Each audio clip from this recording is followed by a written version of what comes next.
Well, it's lovely to be here. I've been engaged with the GSA since I think it was 2020, and I'm going to be reflecting on the work from 2020 to 2025 toward the end of this presentation, but also introduce some of the work that brought me to the GSA and how the GSA was really instrumental in leveraging some of the um, organizing work around food access that we had been doing to seed a right to food movement in the United States and in West Virginia. So, for some context first about the state I live in, West Virginia is a resource extraction state. First timber, then coal, natural gas, um, and yeah, has a long history of um, absentee land ownership and exploitation and poverty. Also, a long history of union organizing. This is where Jones organized in the 30s. A lot of our labor laws are shaped and thanks to West Virginia coal miners, and for a very, very long time was a deep blue state, actually, until very recently.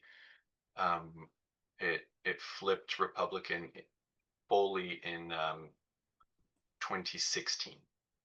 So there's a long history of activism in these hills, but also a long history of representation from the outside and a long history of quote unquote hunger solutioning.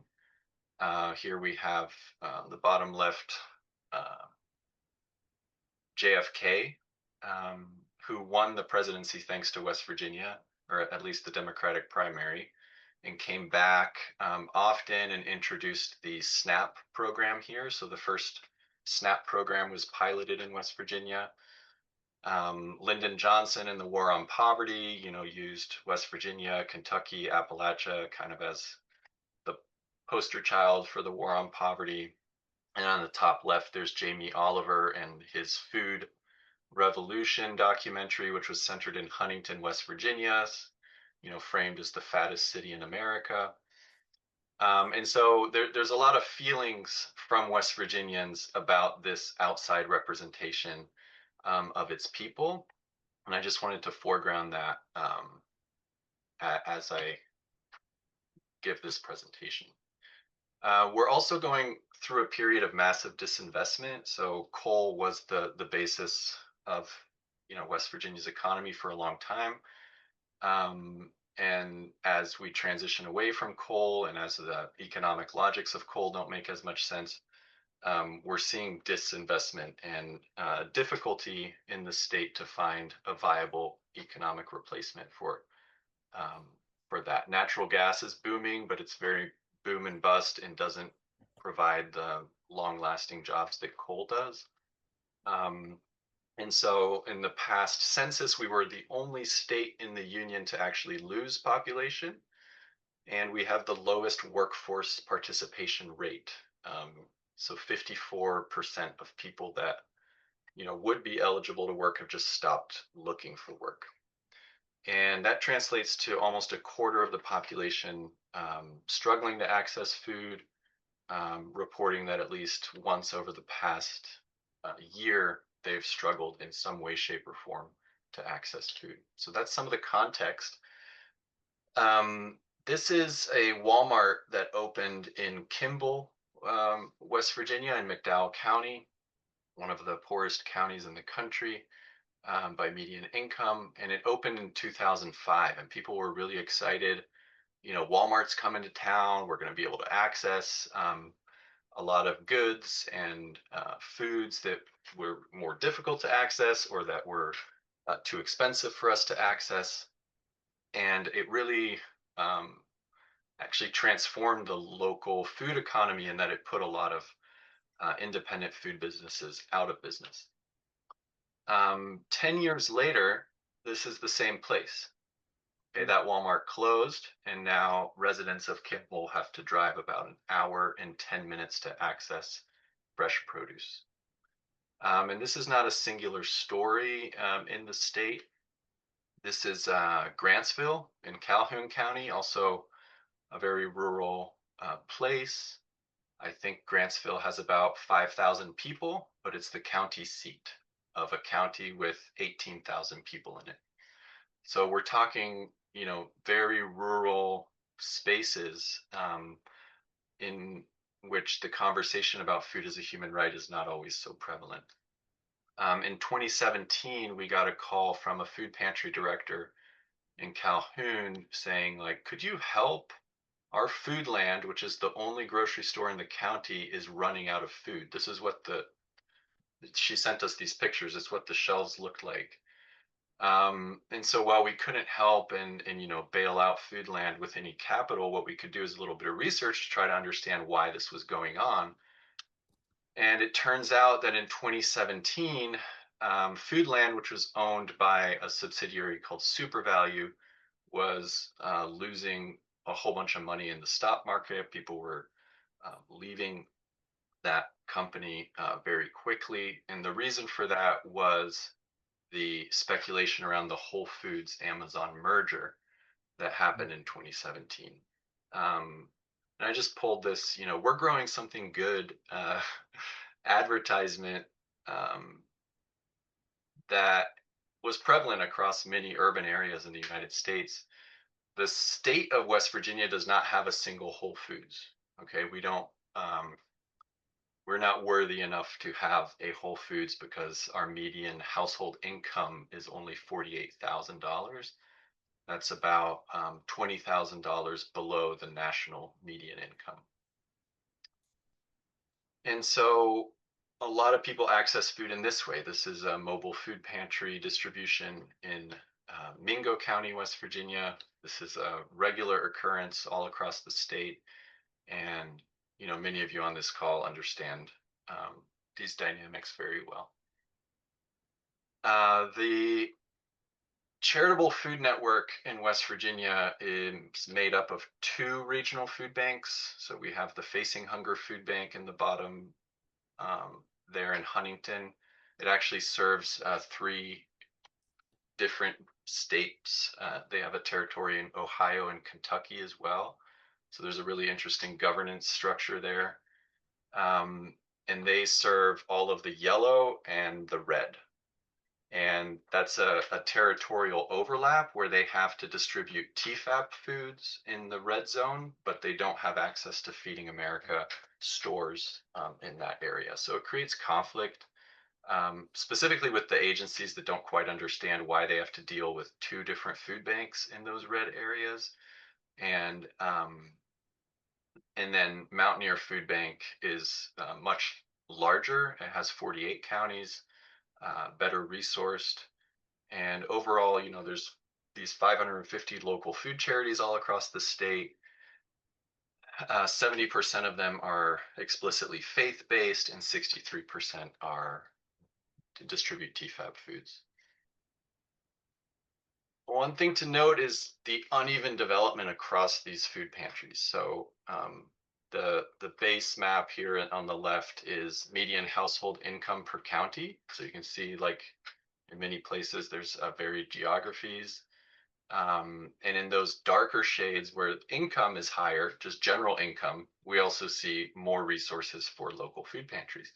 In places where income is lower, there's fewer resources for food pantries. So places like Monongalia or Kanawha County have about, some pantries have $36 per person. And in the lower resourced counties, there's less than $1 per person to run the food pantry.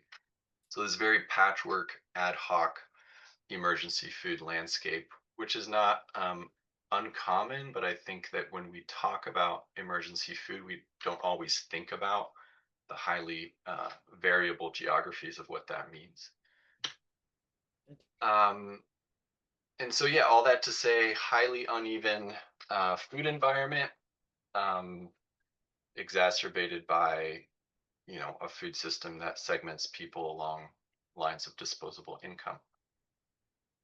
And so the Food Justice Lab, which started in 2012 at WVU and is now part of the Center for Resilient Communities, entered this space as an action research process. So in 2013, we received a small grant from Eberly College to work with a group of food pantries in Monongalia County, which is where I live. There's 13 food pantries, and we just started, engaging in exploratory research, asking the food pantry directors how we might support their work, what they would want from a university, um, and that translated to, well, they wanted information. They wanted information about their county, about the SNAP enrollments, WIC enrollments, the food environment landscape, and they wanted to be able to communicate their work out. So we just embarked on a community food security assessment, presented that back to the Food and Hunger Committee, and they gave us feedback. We ended up doing community food security assessments for the entire state over the next few years, pulling data from all of these different agencies and compiling them into a website called Foodlink. So we've just updated Foodlink with its fourth major update. We call this a geographic information learning system. It's basically a repository for people to go to learn about food environments in the state of West Virginia, and a very collaborative enterprise that we do our best to maintain.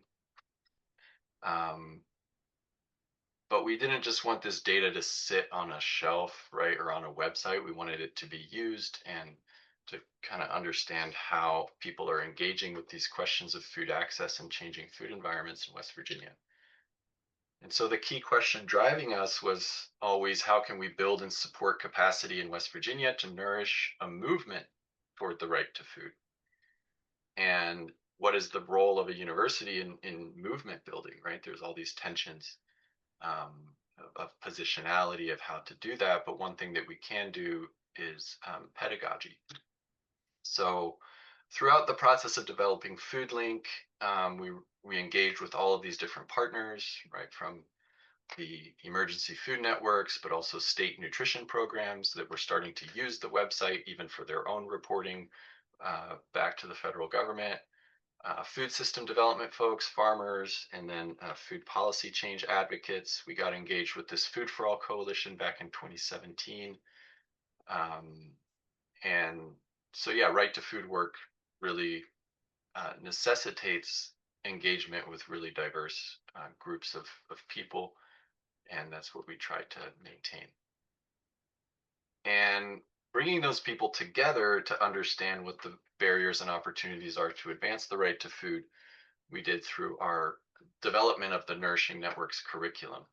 So in 2016, we brought about 80 people from across the state to the university, not necessarily to teach, but to really think through, like, what would a curriculum look like that makes sense for food access advocates.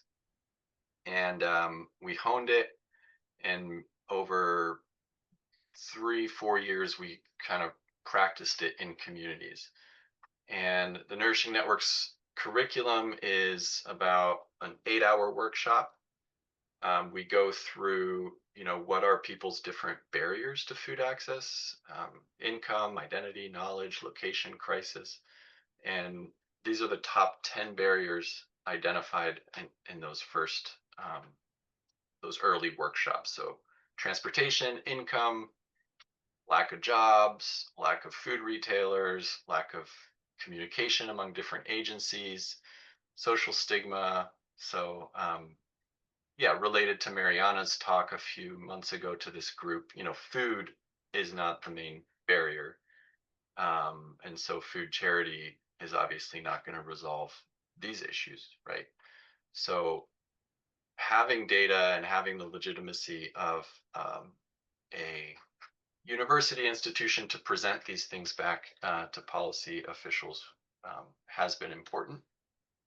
But then also developing strategies, like what are we going to do about this? And because there's so much focus on charity, the point of the curriculum is also to decenter charity and to really show, like, look, charitable food organizations in this county may collectively have a budget of $25,000. Let's look at SNAP. That's, $4 million a year. So what are we really putting our energies toward? So in that first 5-year period, these are the workshops that we did, and really with a posture of learning and understanding how people are engaging with discourse and identifying problems. Here's some of the different sectors that were attracted to this workshop. So you see that's pretty diverse. And I'm just going to show very briefly our promotional video for this because it'll make sense. It kind of like explains what it is that we did in these communities. What are some of the most challenging or critical issues in the food system that we need to address as activists right now? Oh boy. I need to think about that one for a second. Yeah. There's a lot of them. It's sort of an infinitely complex problem. There's rarely ever not enough food. It's normally an issue of distribution or some other underlying factor. Getting at questions of race and racism. Farmers are starting to age out, and it's a hard work and not a lot of money. Food ain't cheap these days, and it's hard to come by if you ain't got no money. And trying to carry groceries on and off a bus is a pain. There'd be a lot of hungry people if they took SNAP away. Everyone deserves food regardless of your ability to pay, who you are, what color skin you are, what your gender is. All of us in this room know that in the state of West Virginia we struggle as a community with provisioning healthy foods, with accessing healthy foods. And so what we're here to do is to build up human resources for food system change.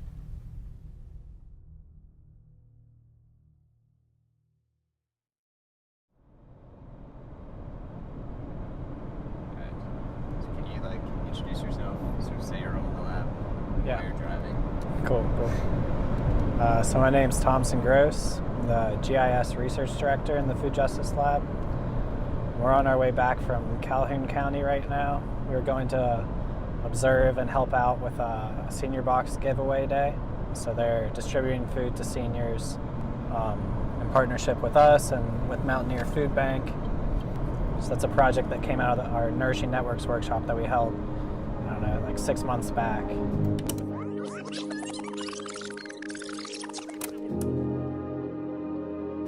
Nourishing Networks is a food access planning workshop program to build more equitable food systems and futures for those in specific communities or areas in West Virginia. Bringing various players in the food world, whether that be state assistant agencies or even farmers, into the same room to talk about some of the issues and the barriers that they're facing as singular organizations. Working on projects together and realizing that, it's great that you're all working on separate projects, but what would this look like if everyone had a same vision or had a similar vision?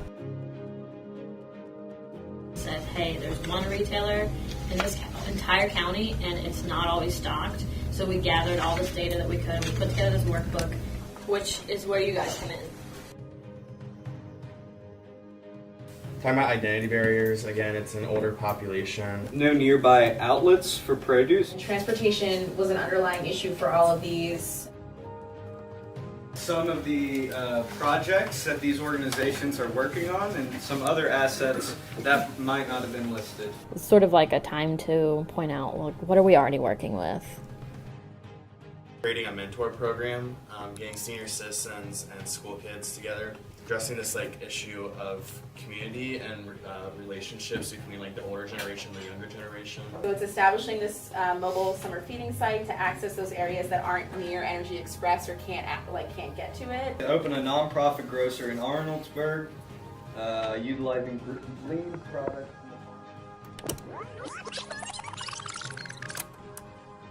We are doing the Silver Lining Box giveaway, and they are a mimic of the senior boxes that have been approved through the USDA.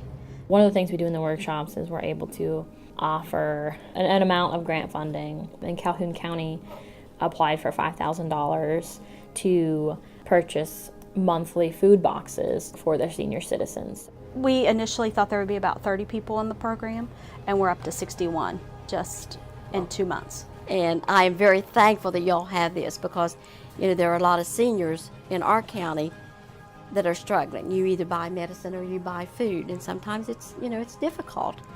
So this program is very useful, and we hope it continues.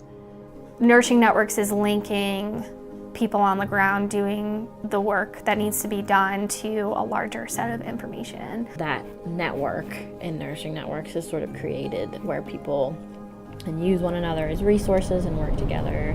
Because there's further potential for collaboration and for growth and support for these programs if more people know about them.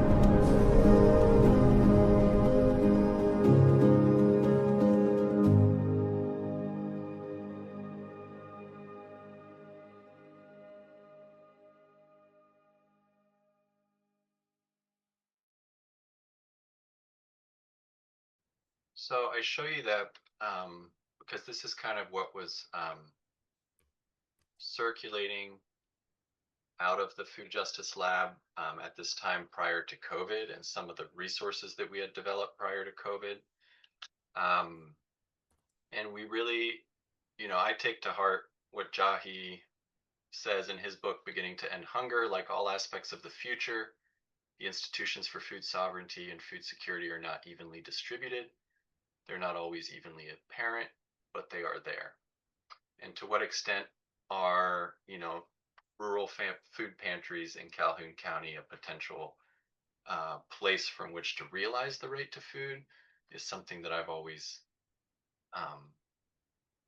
been open to.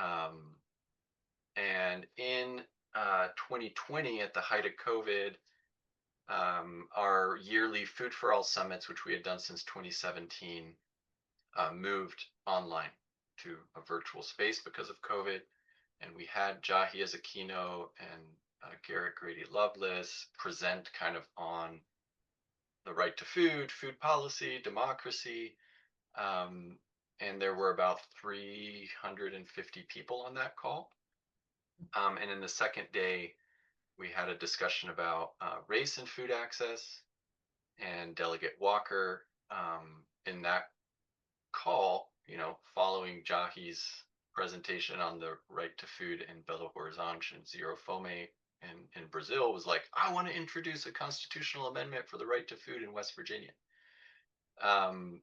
So all of this this pre-organizing and often frustrating organizing where we're trying to communicate food justice principles, and the project that comes up is like, I'm going to feed seniors, right? Up through a food pantry. It's like, it feels discouraging, but it was also building momentum and movement in a common sense of purpose and shared language and things like that. So this is Danielle during one of the BLM protests in Morgantown. I think it's a great picture and captures kind of that moment of the demands that were being made upon the state.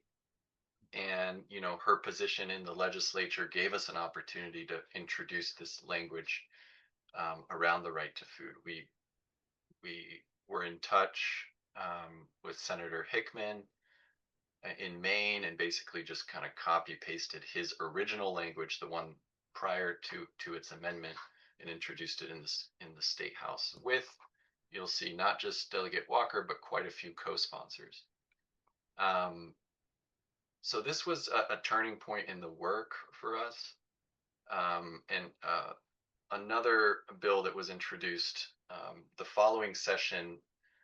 So after this bill, the Speaker of the House was like, whoa, we should convene a bipartisan committee to study food insecurity, you know.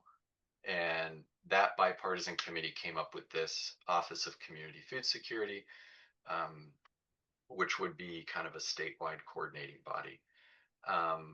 Neither of these have passed, but again, I think both of them give us something to organize around in the policy sphere. And Carolina is going to talk about Voices of Hunger more, so I'm going to defer to her about her experiences organizing. But Voices of Hunger came out of the introduction of the constitutional amendment. And then out of that, the city of Morgantown also introduced a resolution supporting the right to food, with Brian Butcher as our councilman. So then we enter phase 2 of the Nourishing Networks organizing process that was much more explicit around the right to food, right? And we added this module, what is the right to food? How is the right to food being realized in your community? We just took the FAO's measurement scheme and kind of like applied that to West Virginia and had people really think about this framework rather than the healthy food access framework. We're now shifting it to a right to food framework. And I love this picture of a follow-up workshop we did in Calhoun County. Food pantry closed, Nourishing Networks workshop in the back. And just kind of this like, we are organizing right now. If you really need food, come on in and organize with us.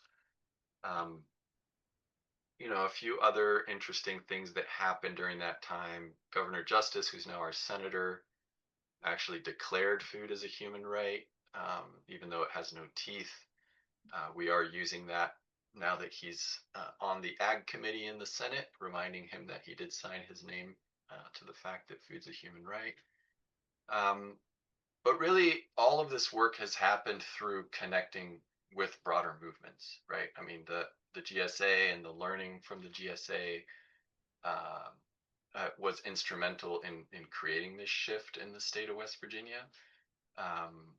And so just want to recognize that all of this work doesn't just happen in a vacuum. And something I'm thinking about and trying to write about is kind of the politics of scale in this work. How do we actually hold different scales in our action research work and communicate, concepts and things happening at the international level down to the local level and then back up. And when the scale of action doesn't actually exist, we kind of have to create it ourselves, right? So GSA is one of those institutional spaces that we've created. Food for All, Voices of Hunger, Conscious Harvest Cooperative. It's like this tension between which institutional spaces already exist and can be entered and fulfill a role, and which ones is there a vacuum and we need to create our own institutional spaces for.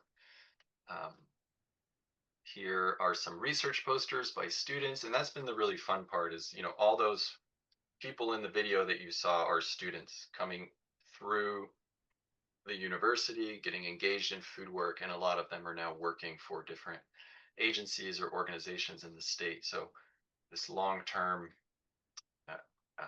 action research and engagement and engaging students in the process is also creating new forms of allyship within state agencies.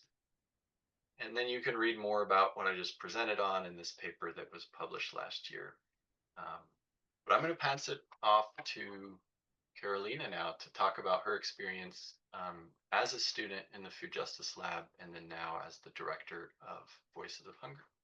Thanks, Josh. Okay, awesome. As Josh said, I'm Carolina.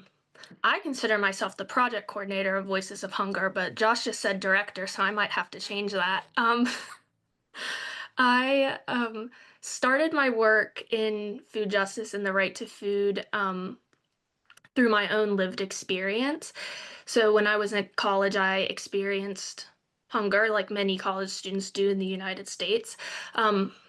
It led me to dropping out because I just wasn't able to financially support myself or focus on my academics because of the hunger.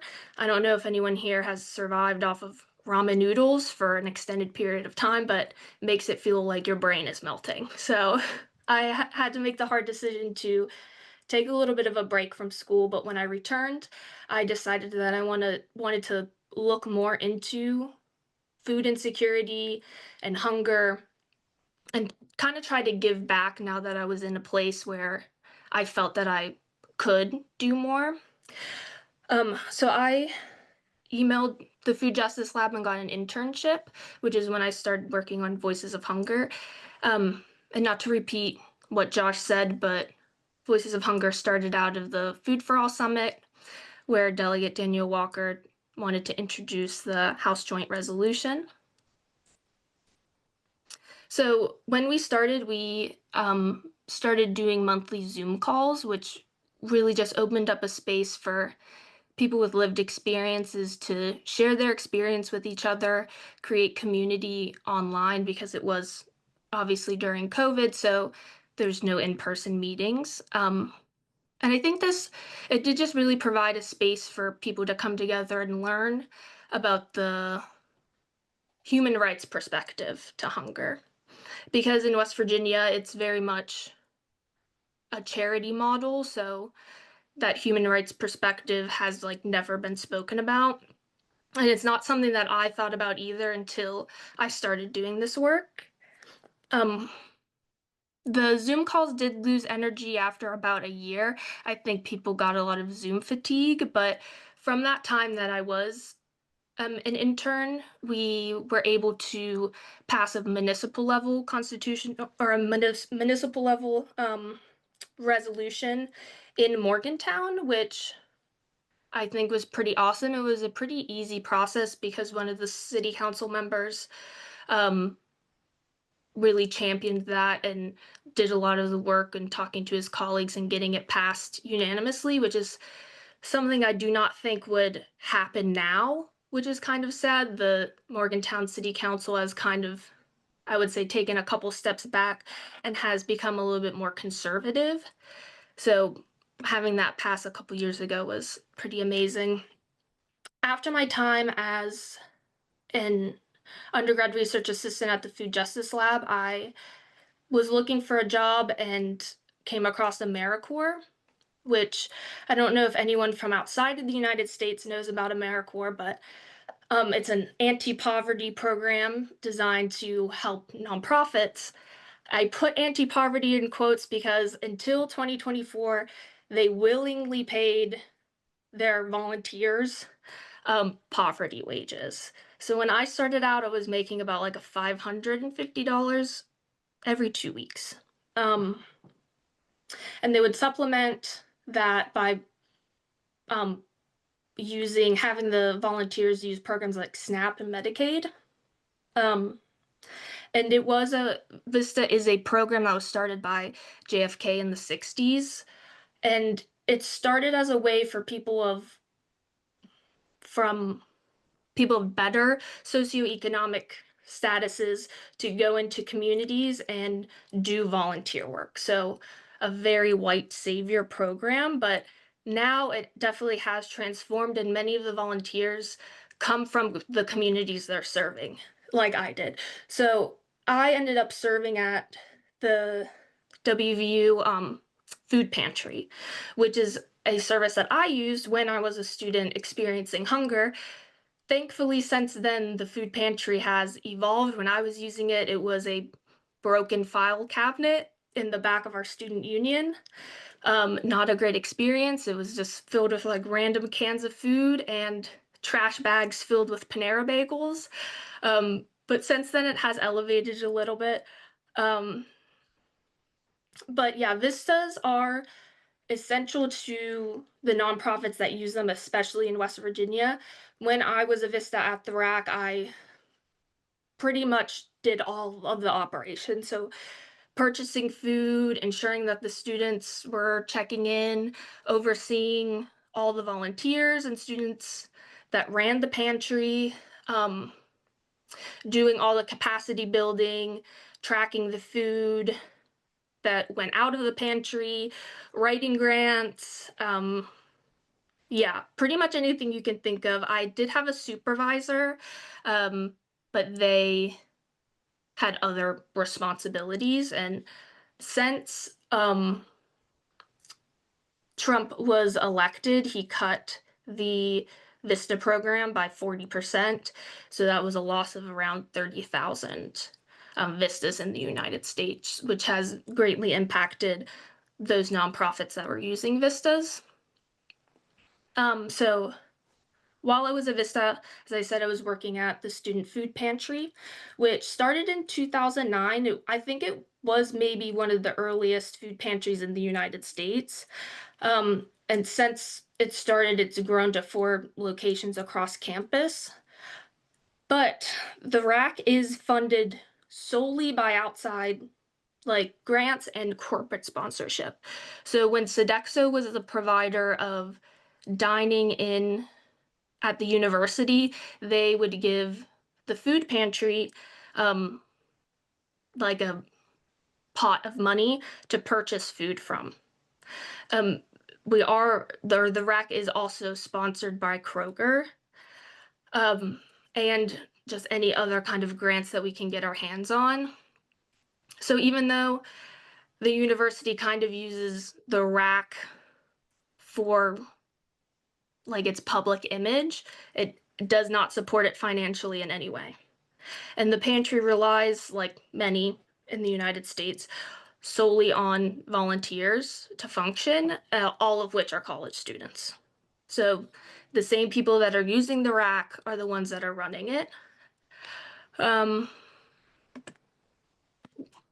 there's absolutely no policy advocacy done out of the rack. So even if when I got there, they specifically told me, because they do my background in being an undergraduate student, that there were to be no policy advocacy coming out of the rack, which was kind of sad for me because that is like what I like to do. But I tried to use as much of my knowledge on the right to food and like the framework that I had to kind of inject that into what we were doing, I guess. So putting a human rights lens on anything that we did. I am very thankful that I had bosses that really allowed me to do whatever I wanted.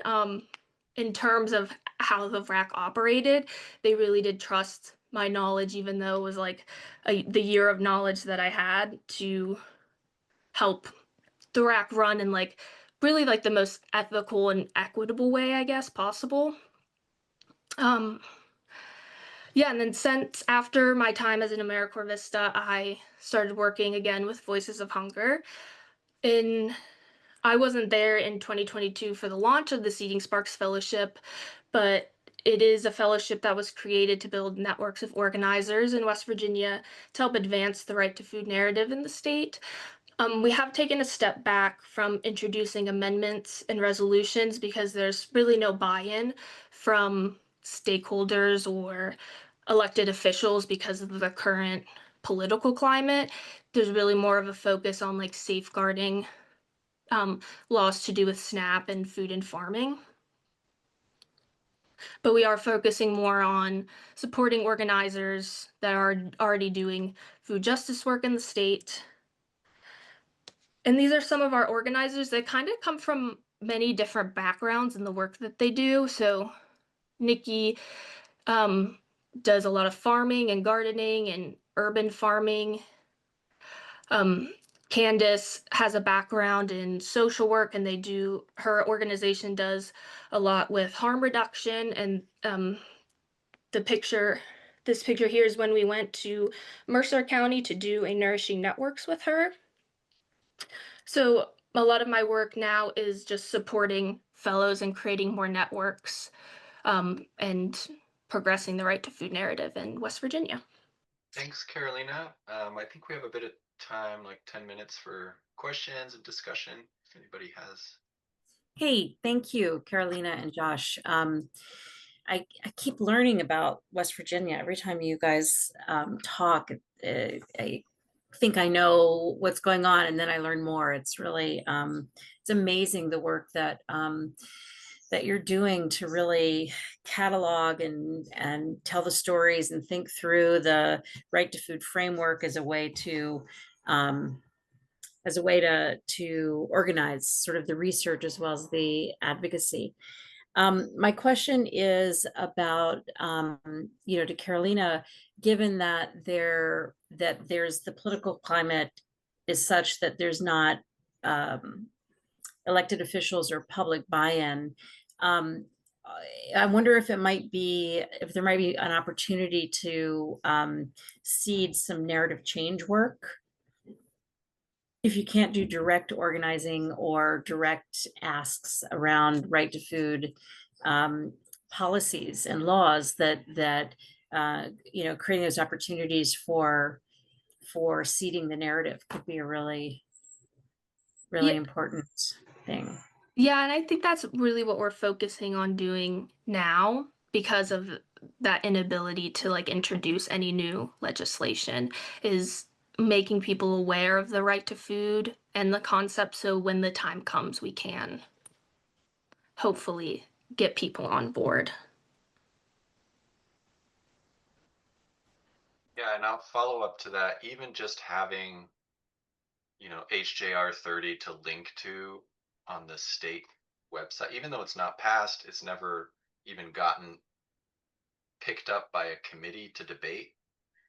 It exists. It is an artifact that you can link to that has formality on the state legislature website.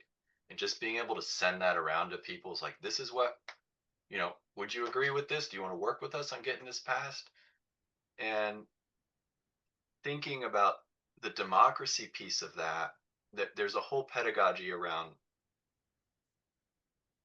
in the state of West Virginia to amend our Constitution, we need the House and the Senate to just advance it to the people.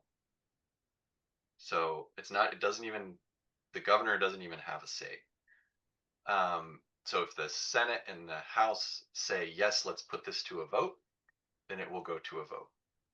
And so there's really 134 people that are preventing this from going to the polls.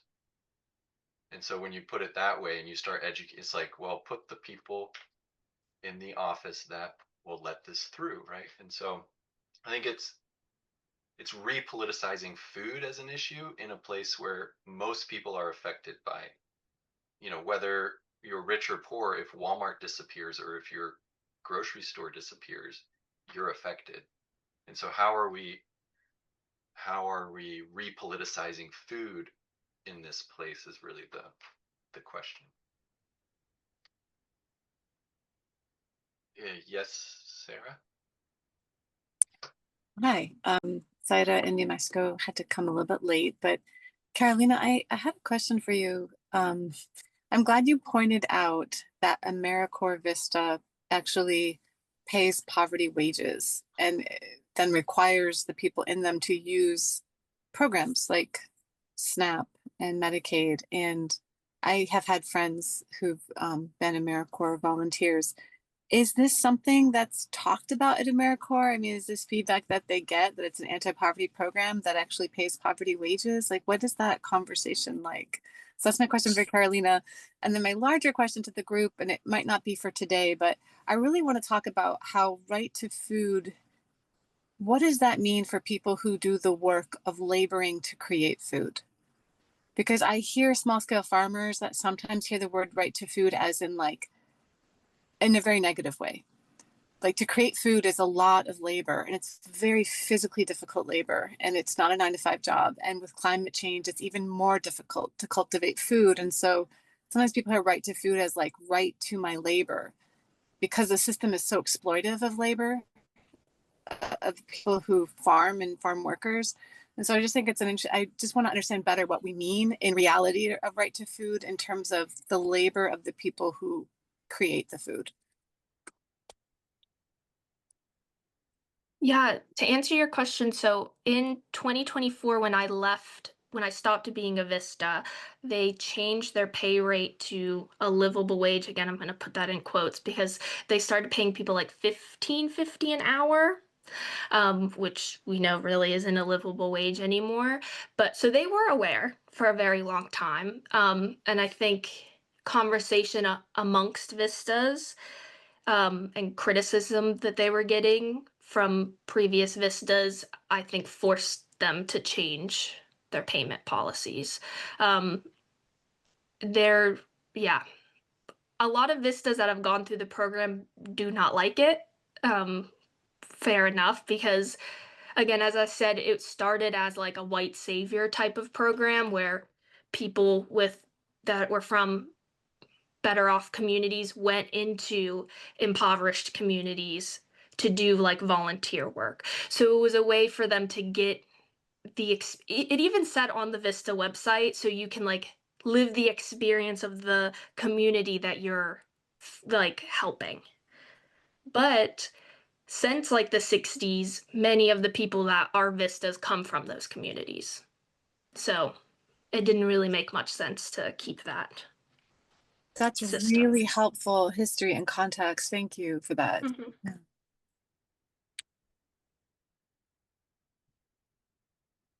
Done.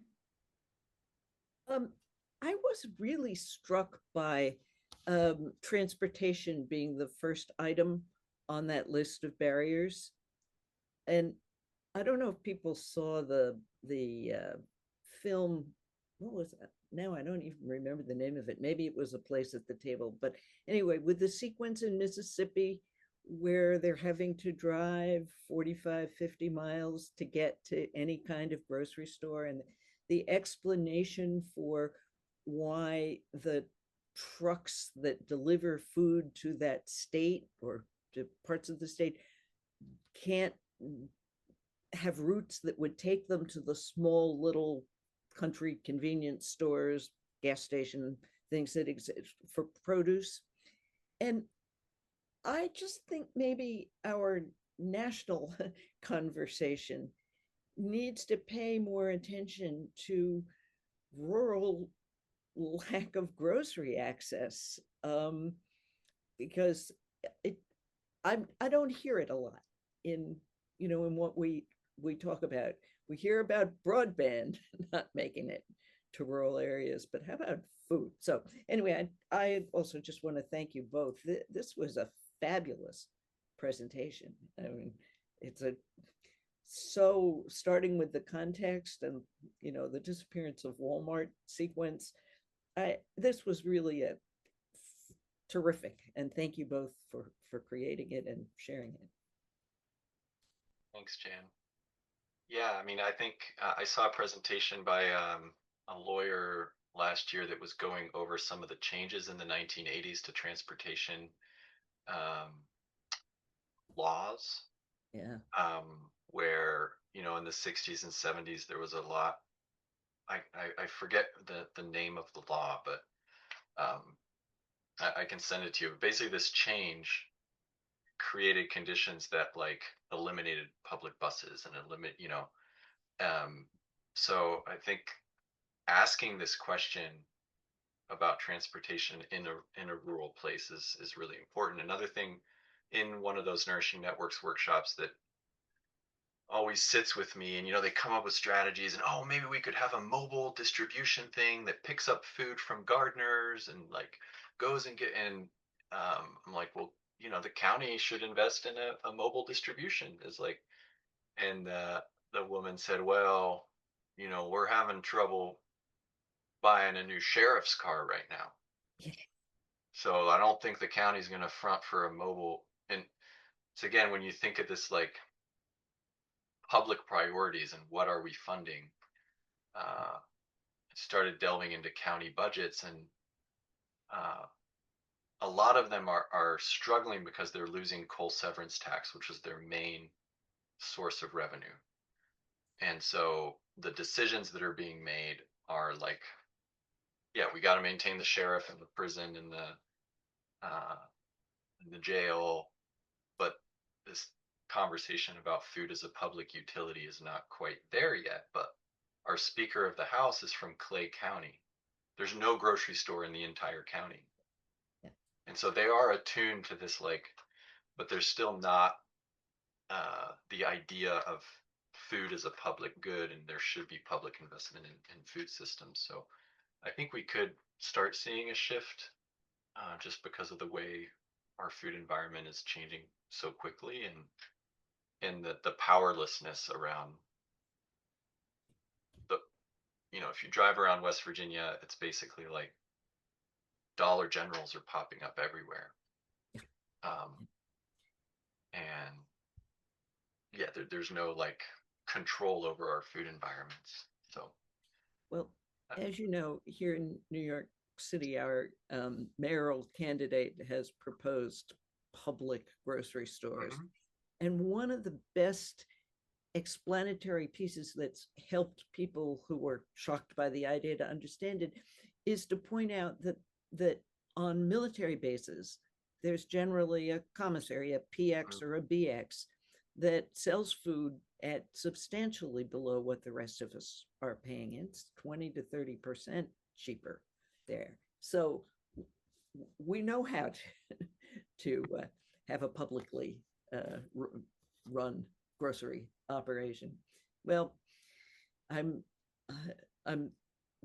daily distressed by what's going on in Washington and still hopeful that sane people will get this back. So somebody ought to talk to Pete Buttigieg, since he spent some time in the transportation chair, about doing more about the relationship between rural transportation and access to the basic necessities of life. Thanks, Jan. I think we got Hannah and Paul. Yeah, thank you all. This was really interesting. I have one kind of annoying question, but that list of barriers you provided, I saw the list of people who were invited, but how many people who are experiencing or have experienced hunger were involved in identifying those barriers? We asked that question in the registration. Have you experienced food insecurity now or in the past? And usually I'd say it's about a quarter of the people in the room. And I always say, like, we try to separate the tables by sector. So we're not having all food pantry directors on one table and then healthcare people on another. So, and we try to put people with lived experience at each table. And in my facilitation role, I'm like, if these folks at your table, if you checked that box, then I want you to speak up. And yeah, so I mean, it's difficult because it's still not so much in that space, but it's still very much a shameful thing to admit that you experience food insecurity. Like there's this whole narrative around failure or whatever that we're working to break that stigma. But it's a really good question. So 75% of the people in that room did not experience food insecurity, but that's also about what the state, so like a 24% food hardship rate. So I think in terms of representation, it's a decent representation. Yeah, I think there's also the challenge of being exploited and all sorts of challenges with trying to get more information from people experiencing hunger. I wanted to build on the comments about hunger in rural areas because I live in Iowa, a very rural state. We import more of our food than any of the other 48 states, even though we are the biggest food producer in the country. And so I know hunger researchers in Iowa who have gone to USDA to talk about this challenge. And they say, well, don't you all just have gardens in your backyard? So sometimes the education of policymakers is so much more basic than like, we're 10 miles from a grocery store. We don't grow food in this state that you give so much money to grow food. So it's sometimes the conversations I hear, like I go in already to have this really in-depth conversation and it's like ABCs trying to get people to understand how food gets to our table. I was a little bit disheartened the other day when I had a meeting with Senator Justice's ag staffer. And he's on the ag committee in the Senate. And he's from Iowa, which was interesting to me that like he had been to West Virginia only once. And so you have the ag staffer for a US senator from West Virginia that is not even from like, it's just weird. These things. Yeah, thanks. I really enjoyed that presentation. It was it's very powerful and it was really well presented as well. I think I'm just following on from the last comment. I'm doing some work on food poverty or food insecurity in rural places in the UK at the moment. I was struck by the amount of similarity between what we're finding and what you were talking about there. and particularly in terms of those priorities, and transportation being a big one. I've got this little anecdote from our work, and that was that it was costing somebody more in terms of the bus fare to get to a food aid organization than the value of the food they could take away from that project. So there's little things like that, but I mean, what we're sort of looking at within our project, amongst other things, is the distinctiveness of what we call the foodscape in rural places. So, the lack of diversity of food retail opportunities is an obvious one. The much less developed food aid infrastructure in many rural places. And the third one, which I think is a really important one, is the lack of opportunities for social eating in cafes or sort of fast food type places, and the significance of that in terms of people's lives.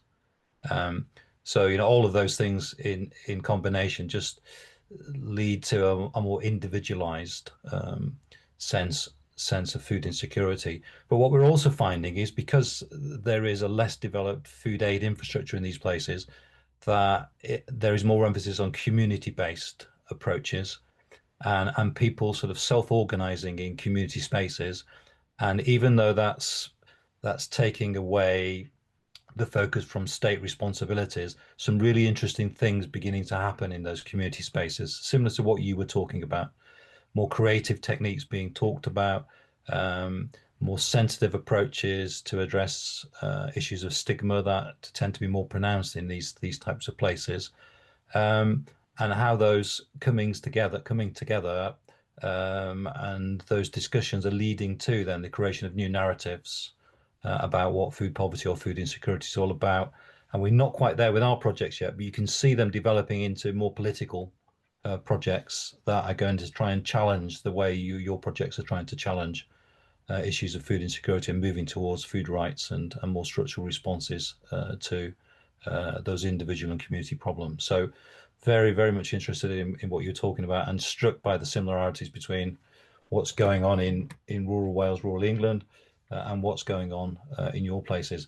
A more general point is that there is not too much academic literature on food poverty, food insecurity in rural places. I think there's a need to do a little bit more on that to get more of a spatial balance between the urban and the rural. But thank you very much. I really enjoyed that. Thanks, Paul. Yeah, maybe you guys need to write a paper on it. There you go. There's a job for you guys. Sarah, and then Laura, I saw you had your hand up as well. One of the things, I'll try to make this brief because I've already spoken, but I'm thinking about how GSA, I came to it because we saw the problems of food banking and the corporate capture and not wanting to lift, not wanting that to spread. And I'm seeing similarly, coming from New Mexico, a place where people used to have farm stands and farmers market and grow their food. And then there was this idea that you weren't really having food access unless you had a grocery store, a Walmart, a box store, a dollar store. And that was a very dangerous and negative thing for our community, that food access got defined by that. And so then there was the corporate capture problem again, where, ordinances passed or subsidies dangled in front of these terrible companies that are part of the problem of our food system, now being seen as the solution. And then the farmers and their farm stands and their farmers market and their bartering and their traditional ways was not even seen in the landscape. It wasn't even seen as food or food access. And so I think it's a really important conversation.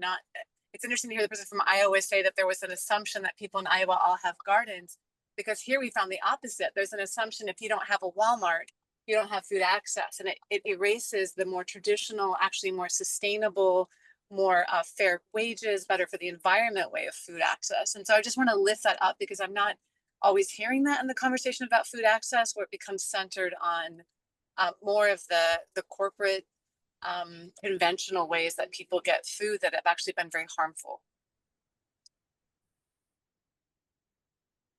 Yeah, I mean, I think that's really important to talk about, is the desires for a normative, quote unquote, normative way to access food. And, if you grew up since in the 80s and you now have kids and there's certain things that you desire, when those things disappear, I think it's normal to like desire them, but thinking about the opportunities in places like McDowell County where the Walmart disappeared, there's all of these really interesting, innovative, alternative food access things happening there as a result. I mean, not as a direct result of Walmart leaving, but also as a result of like, we need to figure something out. And, you know, Refresh Appalachia is like farming on former mountaintop removal coal sites and trying to figure out how do we build a new kind of food system here. But I think it's going to take a lot of time to unlearn dominant retail as the norm for us collectively. You know, I appreciate Aldi as a food access strategy. Like, let's be real. I think it's a big question. But then when you think of the power of retail and the relationship to food banking, that's where we can advance that conversation too. And even the fact that like food charities are now starting to like, you know, try to mimic a grocery store. Like what does that mean in terms of how our culture desires to access food? And does that need to be disrupted somehow?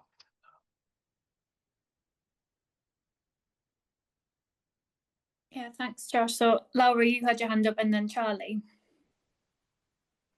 Thank you. Oh, thank you very much, Josh and Carolina, for the presentation. And it's really amazing how in such a few minutes you get to show all your work. And I imagine that you just show us the tip of the iceberg, and there's lots of time behind. And thank you very much for your work and for sharing it. And I want to ask you about recognition of the right to food and other social rights are key to advance all this, as we know. But then the other equation, or the other part of the equation, it's implementation. And I want to ask you, how do you see, for example, the other parts of government, for example, judges? We have seen all around the world how judges have been advancing, especially implementation of social rights and right to food, right to healthy environment as well. And I was wondering, how have you experienced this in the state, or maybe also judges at the more local level? And yes, again, thank you for your time and your work. Thank you. That's a great question. I'm really looking forward to a colleague, Denise Cordova Montes, who's engaged in the National Community of Practice as a lawyer and is having some students go back and look at rulings over the past 40 years that have to do with food. And so she chose West Virginia as one of the states, and just really look forward to seeing what they come up with. But one thing that I flagged is that, you know, we don't have a right to food. So there probably will not be too many food specific cases, but where it does relate is around, you know, farmer land access and pollution. There have been a lot of cases with like the Mountain Valley pipeline cutting through, disrupt, and then also we have a lot of fracking, and so you have farmers that have sued companies because their cows are dying from drinking the stream water all of a sudden, like this kind of thing. And unfortunately, our judges often rule in favor of the companies. This is a trend that is not new, you know, since the capture of our state in the 30s. It's been very pro business. So, but yeah, I don't know, but hopefully soon we'll be able to send you some information about that.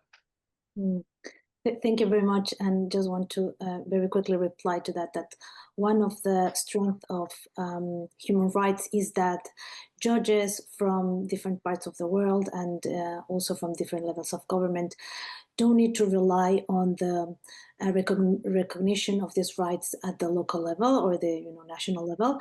But I have seen every time on someone's and how these judges are citing international covenants or other sources of recognition of human rights, even the United Nations, different treaties.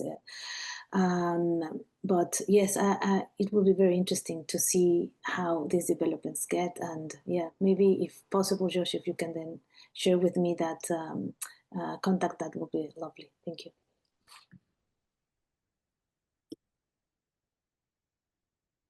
Yeah, thank you. Charlie. Hi guys. Thanks, Josh and Carolina. Like, you always remind me as well of ways to make scholarship more answerable to communities and how to sort of actually do activist scholarship. It's really inspiring. I just had a couple of comments picking up from the conversation, one about transport. We often talk about making strategic alliances with people working in housing and other sort of dimensions of living, but not so much transportation. And I was just thinking about how when I left Manchester, there was a really active campaign around bus privatisation, and how, my husband, who's not working at the moment, has to spend £4.50 to go and pick up our kid from nursery on the bus, and it's because the bus network is privatised. And so, yeah, that is just a thought about allying with transport campaigns, movements. And the other one was about the kind of commoning of supermarkets that was raised. And if Mariana was here, I was going to ask her about Philadelphia, because when I visited her in 2016, one of the big food banks, Philabundance, was experimenting with a kind of community-owned grocery store model that they, I think, ended up not being financially viable. And just whether anyone else had any examples of, efforts to break the monopoly of Walmart, etc., and to create more common, 1-year-old holding the camera. To create more kind of commonly held food infrastructures.